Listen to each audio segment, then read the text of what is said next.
So Ismailis pray in the morning and in the evening every day, like all other Muslims.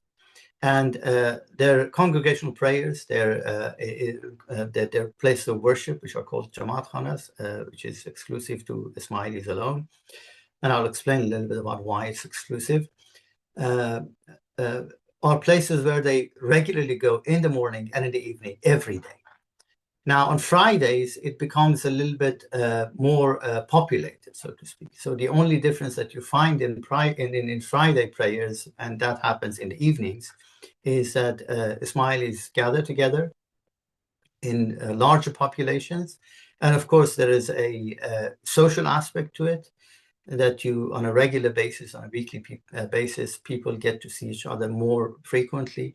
There is a higher element of socializations. People get together, people drink together, people eat together. They have tea afterwards, after their normal, regular practices that they've got. And sometimes the rituals, in terms of not the prayers themselves, but the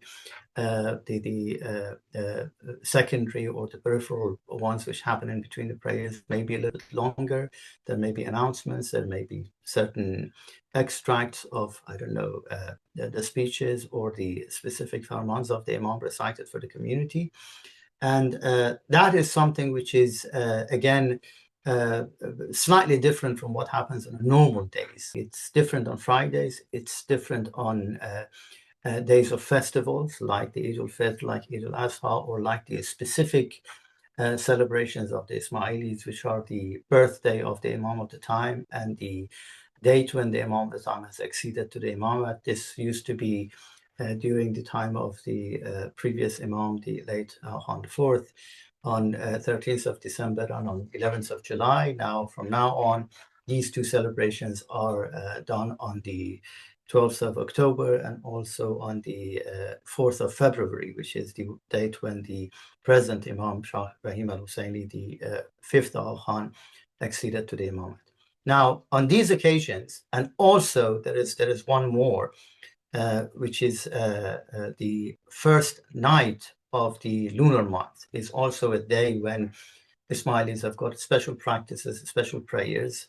And this is, in a sense, common to not just Ismailis, but also to other Muslim communities. And you can find them in different forms and different ways. And of course, wherever around the world you go, you see the element of the language, of the culture, of the tradition of that particular Ismaili community, whether they are from Iran, whether they are from the subcontinent, whether they are from East Africa or from Tajikistan or Afghanistan or Syria.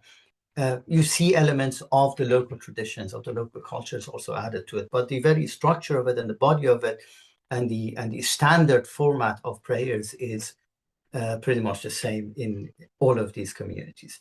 Now, the point I was trying to refer to the Ismaili place of congregation, which sometimes causes certain misperceptions, is why are the prayer places of worship private and not open to other communities? It's for a very simple reason that when Ismailis get together in their place of worship, of course, there is something which binds all Ismailis together, and this is a particular belief system which other people don't share.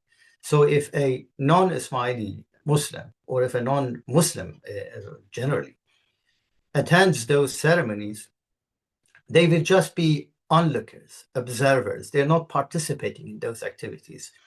And I think it's a fair point to realize that it makes people uncomfortable that they are engaged with something, that they're passionately giving their hearts, their minds, and their soul to something, and there are people who are just watching them. So it's not a museum. It's not, I don't know, a feast that people are watching, while other communities might feel comfortable with it, or they're probably not interested in caring what other people are looking at it. But this is something which, of course, you want to have your own privacy. It's just like having your own home. You have your private space of residence. You have your own home. You can invite your friends. You can invite your family members at times that you designate yourself. But the door of your home and your private spaces of residence are not always open to outsiders, even though you may have friends, even though there is nothing particular that you have to hide in your home. But that is a private space which is reserved for you and your close members of your family, which is for your own intimate life.